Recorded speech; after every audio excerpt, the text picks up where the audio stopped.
네, 풍수를 알면 돈이 보인다. 일상생활에서 손쉽게 실천할 수 있는 풍수 지침서, 돈 버는 풍수여행 시간입니다. 오늘 첫 코너는요, 바로 풍수로 풀어보는 청기누설 풍수비급 시간으로 출발을 해보도록 하겠습니다.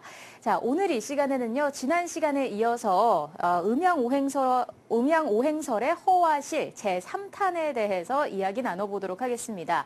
오늘 저희 방송 보시다가 궁금한 점 생기시면요, 주저하지 마시고 서울 지역번호 02-797-8100번으로 전화를 주시면 되겠습니다.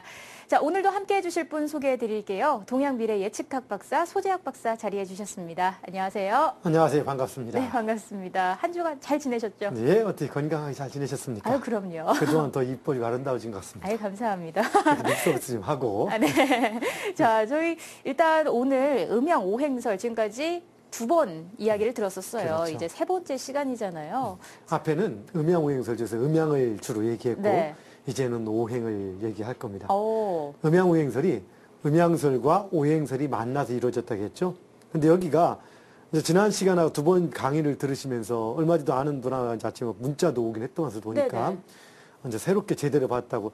여러분들 이제까지 여러분이 알고 있던 그냥 재미로 이렇게 얘기하는 음양오행하고는 좀 다릅니다. 그렇죠. 이거 만약 이것이 이제 우리 부동산 TV 시청자 여러분들 조금 더 풍수라든가 이런 쪽에 관심을 가지고 본다라면은 기왕 본다라면 그것은 대충 알아서 되는 부분이 아니라 어느 부분만 특히 다른 건 몰라도 음양오행은 제대로 한다라면은 역학에 관련된 모든 것들에 대한 허실을 짚어낼 수가 있습니다. 그래서 제가 상당히 좀 깊게 그 원리를 얘기하는 거다 보니까 이제까지 여러분들이 어디서 접하지 못했던 그러한 내용들입니다. 그리고 이 내용들이 조금은 어려울 수도 있지만 잘 들어보면 그렇게 어렵지 않습니다. 네. 왜? 진리라는 것이 그렇게 복잡한 게 아닙니다. 찾다 보면 그 원리나 이런 것들은 상당히 단순한 곳에 있는 겁니다. 그거 단지 이해하지 못했던 이치. 항상 반복되면서 해가 떴는데 해가 뜨고 날고 보니까 잘 나중에 보니까 그 지구가 도는 것 때문에 그렇구나. 네네. 라는 것처럼 그 원리를 이해하다 보면 현상들을 이해할 수 있는 거죠. 알게 되는 거죠. 그리고 여러분 지금 제가 하는 이 강의 내용이 물론 시청자들에게 일반 시청자들이 강의를 하고 있지만 사실은 전문가들에게도 이 내용을 그대로 강의를 하는 겁니다.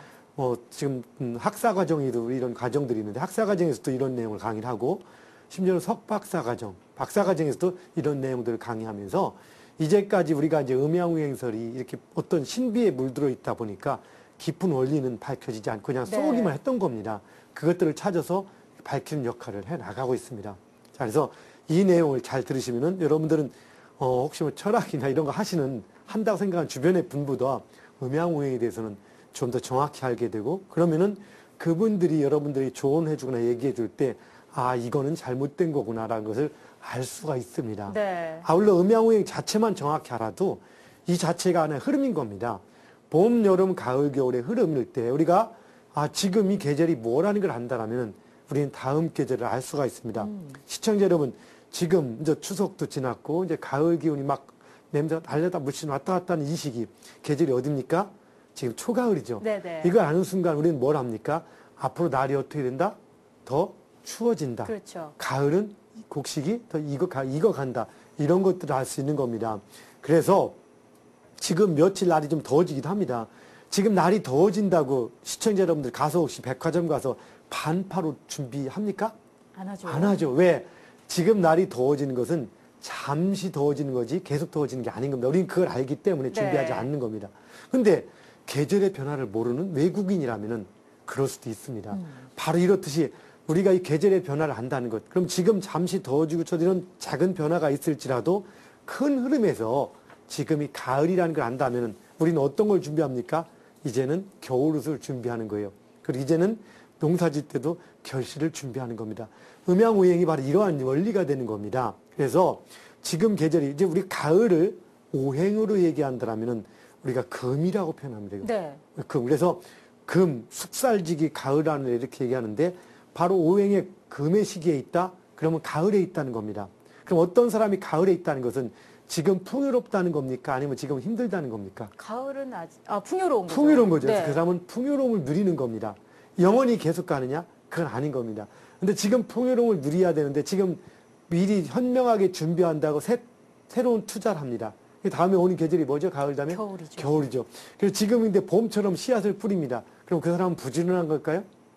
그렇진 않죠. 네. 바로 그렇듯이 아무 때나 씨앗을 뿌려서는 안 되는 겁니다. 기억나시죠? 여러분, 우리 인생, 운명이 정해진 것과 선택할 수 있는 것이 공존한다고 했습니다. 그래, 봄, 여름, 가을, 겨울. 봄, 여름, 가을, 겨울 정해져 있는데 농부가 가을에 추수가 적다고 씨앗을 뿌린다면은 겨울에 우리 애를 먹겠죠. 바로 이런 거 같은 겁니다. 자, 지난 시간에 음양을 얘기했습니다. 음양과 오행에서 음양의 새로운 관점인 겁니다. 우리가 음양이라고 알고 있었는데 알고 보니까 음양중이라는 세 가지 관점이더라. 그럼 이거 무슨 얘기입니까? 절대적 관점, 사실대로 바라보는 것은 음양중의 세 요소입니다. 그런데 우리가 보이는 것은 그냥 음양으로 보인다 하겠습니다. 그래서 음양은 상대적 관점인 겁니다. 네. 음양이 상대적 관점이다 보니까 세상은 이 상대적 관점 속에서 살고 있는 겁니다, 우리가. 그러다 보니까 그런 음양이라고 얘기를 하는 거죠. 그래서 음양, 우리가 양음이라고 하지 않고 음양이라고 얘기하는 것은 이것이 상대적 관점이기 때문에 그런 것인 거고. 그 다음 오행. 자, 음양은 고정된 음과 양의 개념을 얘기하는 거고, 오행은 5가지의 움직임을 얘기합니다. 행입니다. 그럼 뭐냐?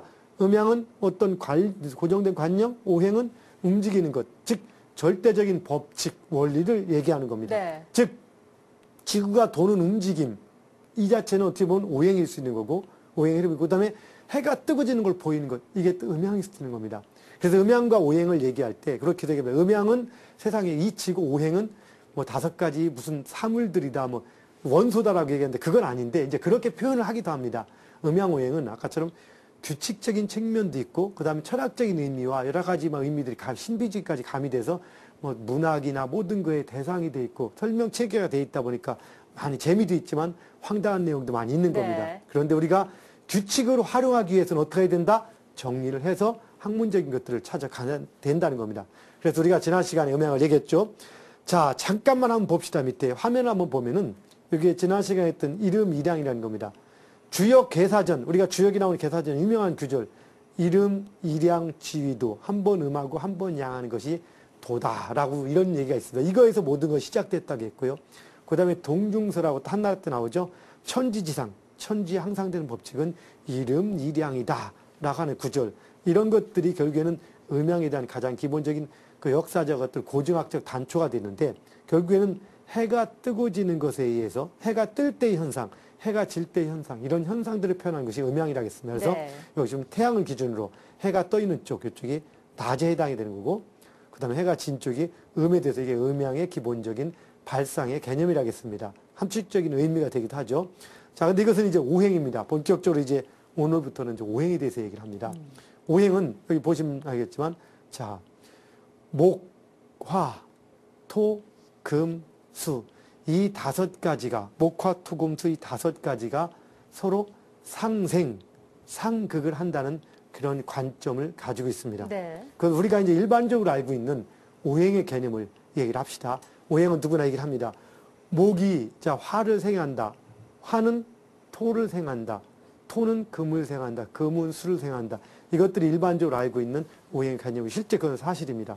그리고 얘기할 때 또 목을 이제 이해하기 쉽게 얘기하다 보니까 그래서 목은 나무다. 나무다. 화는 불이다. 그러니까 나무하고 불의 관계를 볼 때 나무가 불을 살려주잖아요. 네네. 그러니까 나무나 불의 관계는 어머니와 자식 같은 관계고 서로 생하는 관계다 해서 나무가 불을 생해준다 이렇게 얘기합니다. 그래서 상당히 어떻게 보면 이치가 되는 거예요. 그래서 오행의 목은 나무다라고 얘기합니다. 나무가 아니지만 나무로 표현할 수 있는 건데 이걸 얘기하다 보니까 이제 나무다라고 이제 기존에 많이 설명을 합니다. 이거 좀 이따 얘기합시다. 일단 그리고 화는 불이라고 합니다. 화 타오르는 불. 네네. 그 다음에 화가 생해주는 것은 토입니다. 그럼 토는 뭐냐? 흙이라고 표현합니다. 그래서 뭐라고 표현하냐면 흙은 불이 타고 나서 그 재가 흙이 된다. 근데 그거 조금 약간 그렇지? 그렇지? 조금? 그런 네. 것 같기도 하고 아닌 것 같기도 하고. 근데 일단 그렇게 설명을 합니다. 여기서 이제 약간 억지 조금 나오긴 하죠. 그래서 넘어갑니다. 그 다음에 이제 토가 금을 생한다고 합니다. 이걸 토생금이라고 하죠. 그럼 토는 흙인데 흙에서 금. 흙에서 보면 쇠가 나오기도 하고 하니까 어느 정도 그럴 수도 있다고 그렇죠. 보십니다. 그럴 수도 예. 쇠나 돌입니다. 금이. 그러니까 쇠도 나오고 돌도 나오고 흙에서 나올까? 어떻게 보면 흙하고 돌하고 다른 게 아닌가 하다 보면은 좀 그렇긴 하지만 그래도 그런 것도 같아. 그럼 좋습니다. 그러다가 이제 금생수 이렇게 되면 머리가 조금 아픕니다. 금이 쇠나 돌에서 물이 나온다. 쇠나 돌에서 물이 나온다. 물론 그렇게 설명합니다. 안반수. 뭐 이렇게 돌틈에 나온 물이 얼마나 좋냐. 그렇죠? 그러다 물에다가 이제 철분이 들어가 있으면 참 좋은 물이야. 그래서 네네. 철분이 물을 생해준다. 혹은 어떤 분들은 시대가 지나니까 밝혀져. 왜? 정수기 봐. 정수기 쇠잖아. 쇠에서 물이 나오잖아. 그런 것도 같은데 조금 걸쩍지근도 하죠. 아. 어쨌든 그렇게 설명을 해 나갑니다. 그러나 이렇게 보면 그 다음에 수생목은 또 이해가지. 물이 나무를 네네. 생해준다. 그럼 어떤 건 맞는 것 같기도 하고 어떤 건 아닌 것 같기도 하고 또 뭐 이렇게 설명을 해 나갑니다. 그 다음에 또 설명을 합니다. 이제 목극도 하나 이렇게 상극이라는 것은 여기 자 화면을 보시면은 목, 화, 토, 금수가 이제 5개가 있는데 여기서 옆에 있는 것들을 이렇게 생을 해주는 겁니다. 이렇게. 그리고 하나 건너 있는 것들. 목이 화를 생해주지만 토는 극을 합니다. 네. 그럼 이거 의미가 뭐냐? 나무가 불은 살려주지만 흙은 극을 한다는 겁니다. 그건 뭔 얘기냐? 나무 뿌리로 막 흙을 파헤친다. 네네. 그러니까 어떻게 보면 그것도 맞긴 맞아요. 그러니까요. 근데 또 어떻게 보면 산이나 이런 데 나무가 있을 때 오히려 흙을 보호해준다고 볼 수도 있는 건데 일단 이렇게 설명, 이런 것들은 비판을 받는 거예요, 오행설이. 아. 그렇지만 이렇게 설명을 하는 거예요. 제 이번 강의가 뭡니까? 큰 강의는 음양오행설의 허와 실인 겁니다. 네네. 그러니까 허적인 부분과 실적인 부분을 같이 지금 설명을 하는 겁니다. 이게 음양오행설의 통례입니다. 일반적으로 설명하다 하면 다 이렇게 설명합니다. 그래서 이렇게밖에 할 수 없는 이유가 그 원리가 밝혀지지 않았기 때문에. 근데 이제는 바로 이 시간에 그 원리를 쭉 밝혀서 얘기를 해 나가고 있는 겁니다. 자, 그 다음에 그럼 여기서 봅시다. 토는 뭐를 생한다? 토가 수를 생한다. 어찌 보면 그런 것 같기도 해. 왜? 물을 뭐라고 하냐면 물이 떠내려가 흘러가는 것을 흙으로 막아준다는 겁니다. 근데 어찌 보면 물의 형태를 또 큰 흙이 있어서 틀을 보호해준다고 다 쓰는 거기 때문에 이걸 극이라고 하긴 뭐 어쨌든 그렇게 설명을 합니다. 이런 건 좀 애매하죠? 그 다음에 수극화. 이거는 좀 명쾌할 수 있습니다. 왜? 물이 불을 끈다. 네. 그건 아주 명쾌하지, 이건. 물이 불을 끈다. 그렇죠. 수극화. 이렇게 얘기합니다. 그 다음에 불이 쇠를 녹인다. 이것도 맞긴 맞아요. 네네. 왜? 불이 녹이니까 화극금. 그 다음 금극목. 도끼가, 금이 쇠니까 쇠가 나무를 극한다. 그렇죠. 도끼가 나무를 쪼갠다. 네네. 상당히 그럴듯해 보이기도 합니다, 이게. 그리고 여기서 생과 극이라는 게 뭐냐? 동양에서 특히 음양오행설에서 얘기한 생은 이유 없이 잘해주는 것. 그러니까 엄마가 자식한테 이유 없이 잘해주잖아요. 그럴 때의 그 모습들. 그 모습보다 더한 거 없나 어찌 보면 생은. 그러니까 네네. 무조건 이유 없이 생해주는 것. 그리고 극은 이유 없이 극해주는 것. 고양이 앞에 쥐처럼 그냥 천적처럼 이유 없이 극하는 겁니다. 그러니까 무조건 두려운 존재. 이것이 오행의 상생상극인 법칙인 겁니다. 그럼 오행설은 뭐냐? 이 5가지가 목화 토금수 5가지가 서로 생하고 서로 극하는 관계를 유지하면서 세상의 흐름들을 주관한다. 이 법칙에 의해서 세상이 움직인다. 이것들이 기준의 동양에서 보는 관점인 겁니다. 그래서 다시 보면은, 자, 목이 화를 생해주고 토를 생해주고 돌아가는 것인 거고, 목이 토를 극합니다. 근데 우리가 생이 있고 극이 있을 때, 재미있는 것은 이 음양오행설이 처음부터 이렇게 딱 결합된 게 아닙니다. 음양설은 별도로 있었고, 오행설은 별도로 있다가, 춘추 전국시대 추연이라는 학자에 의해서, 이 추연, 누구예요? 추연? 시험에 나옵니다. 여러분 잘 적으세요. 이 추연이라는 학자에서 결합이 됩니다. 그래서 음양오행설이 형성되는데 이때는 지금 같은 음양오행설이 완벽한 게 아니라 오행설이 상극설이 있고 상생설이 있는데 상극설이 먼저 생긴 겁니다. 네네. 왜 그러냐? 세상은 모순의 세상이라고 합니다. 그러다 보니까 화합보다는 대립을 먼저 봐오게 되어 있는 겁니다. 세상은. 그것도 좀 설명을 해나가겠죠. 그래서 상극설이 먼저 생겼는데 옛날에는 그걸 상극설이라고 표현하지 않고 상승, 서로 이긴다. 그 얘기는 뭐냐? 목은 토를 이긴다. 토는 수를 이긴다. 이래서 상승설이라고 해서 이걸 오덕종시설. 5개의 덕이 따른다. 어떤 이치에 따른다 해서 오덕종시설에서 유명합니다. 이것은. 그건 뭐냐? 왕조가 변화되는 모습들을 설명하는 것. 이런 걸 표현한 겁니다. 예를 들어 옛날에 우리가 좀 중국 영화를 보면 황제하면 빨간 깃발이 쫙 네네. 움직입니다. 이 황제할 때 빨간 깃발이 움직이는 것은 주나라를 의미합니다. 통일된 주나라. 이 주나라는 그래서 황제나 모든 깃발을 빨간색으로 숭상한 겁니다. 오행이 빨간색은 화를 의미합니다. 화를. 근데 이 주나라는 이 주나라를 무너뜨린 나라가 뭐냐면 진나라입니다. 진시황 아시죠? 네네. 그 진시황, 진나라는 무슨 색깔 할 때, 자, 여기서 오행에 아까 여기 잠깐 화면 보시면 화를 무너뜨릴 수 있는 게 뭘까? 화를 무너뜨릴 수 있는 게 수입니다. 불을 끄는 수. 네. 수죠. 그렇기 때문에 자, 화에 을면은 주나라를 무너뜨리고 새로 세운 진나라는 수의 색깔을 숭상하는 겁니다. 그래서 진나라의 그 황제 깃발은 검은색인데 검은색. 네. 그리고 모든 깃발이 검은색 토를 숭상하는 겁니다.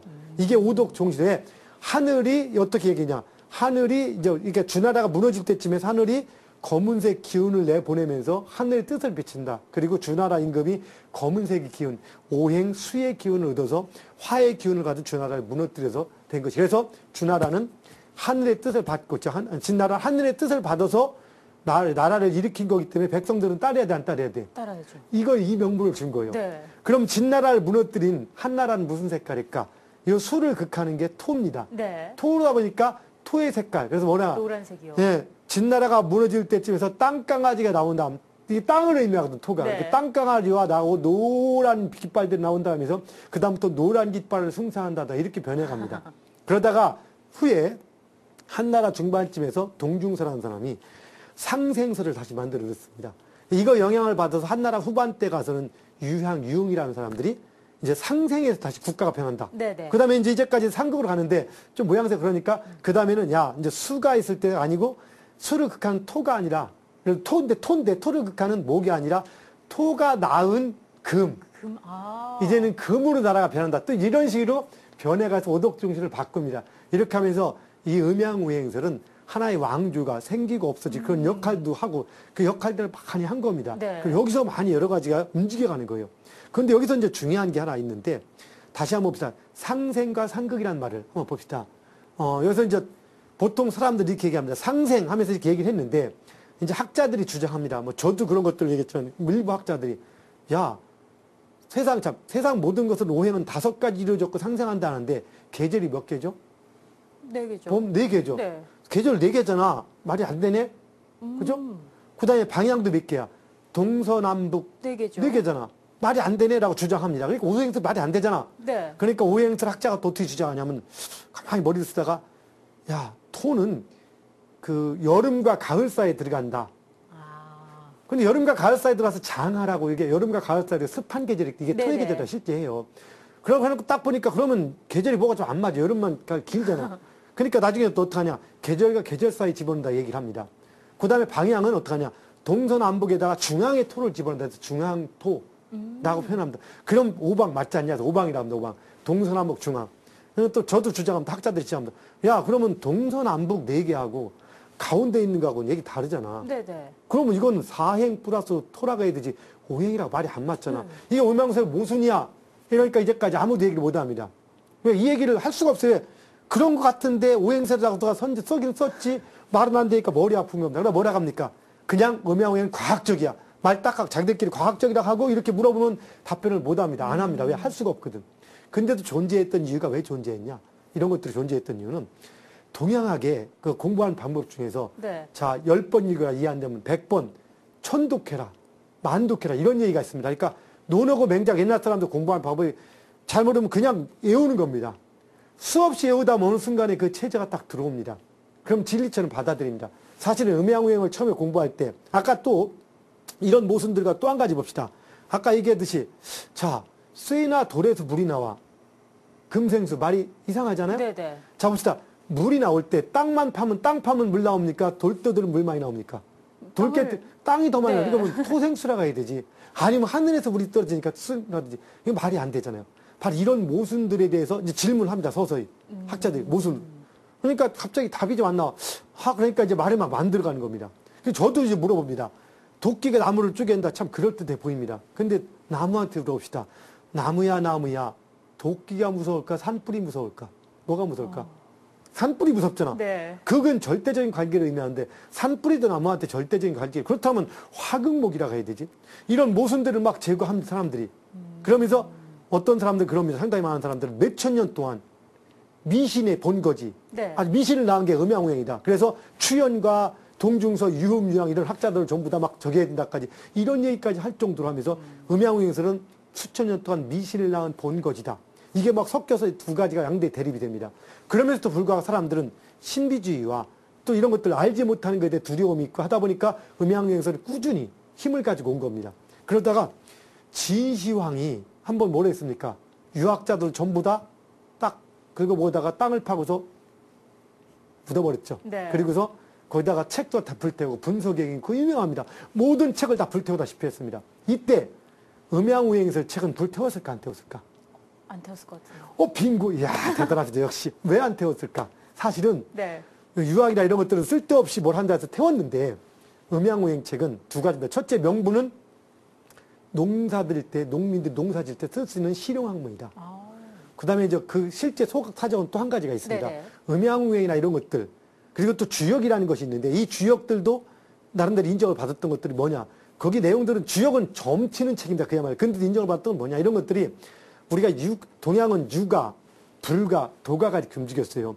춘추 전국 시대에는 제자백가가 막 왕성하다가 진시황이 처음에 통일하고는 법가 체계를, 법가는 무작위, 모든 법으로 막 하자는 겁니다. 네. 자, 도둑질하면 손 잘라버려. 그 다음 간음하면 허리 잘라버려. 막 이랬습니다. 그러다 보니까 오래 못 갔어. 사람들이 너무 막 두렵다 보니까.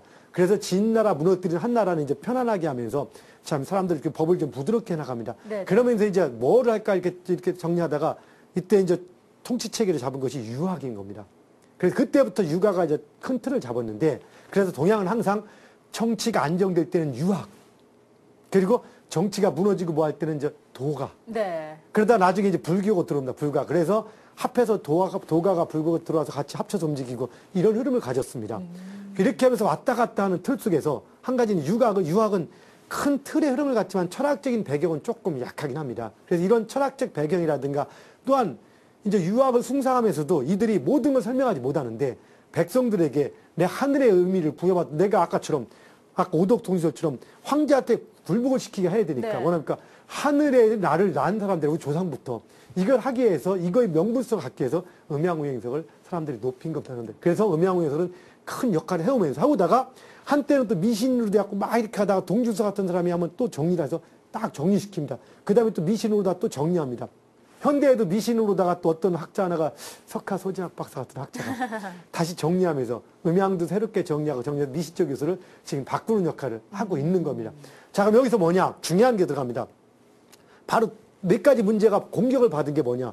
상생상극설이 말이 안 된다. 네. 아까처럼 말이 안 되잖아. 네네. 이런 문제, 나무가 뭐 이런 말이 안 되는 것. 그 다음에 오행인데 사행이라는 것. 그 다음에 여기서 또 저 같은 이제 학자들은 또 최근에 그것도 주장하는 거죠. 상생이란 기브 앤 테이크. 제가 박상인 아나운서한테 밥을 사주거나 빵을 사줄 때 네. 저한테 같이 밥이나 빵을 사주는 게 상자잖아요. 서로 네네. 상자는. 제가 밥을 사줘도 저한테 안 사주고 옆에 피디님이나 딴 사람만 사줘. 그럼 저는 열받겠지? 그러면 상이 아니야. 일방적인 거지. 그렇죠. 오행에서 다시 한번 화면을 잠깐 봅시다. 여기는 오행이 목이 화를 생해줄 때 화는 토를 생합니다. 네. 그러면 저 목이 화를 생할 때 화가 같이 목을 생해줘야 서로 상인데 토를 생하 이게 일방생인 거예요. 네네. 그다음 목이 토를 극할 때 토는 수를 극하지 목을 같이 극하지 않아요. 네. 그럼 이건 일방극입니다.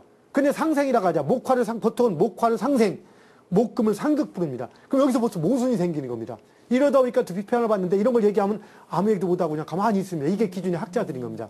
이런 거에 대해서는 다음 시간에 이거에 대해서 제가 한번 설명하면서 한번 이것 원리들, 왜 음양오행설이 이제까지는 모순인 거고 일반적으로 어디까지 사람들이 잘못 알고 있고 그래서 잘못 알면 그 모순입니다. 거기에 휘둘리면은 엉뚱한 삼천포로 빠집니다.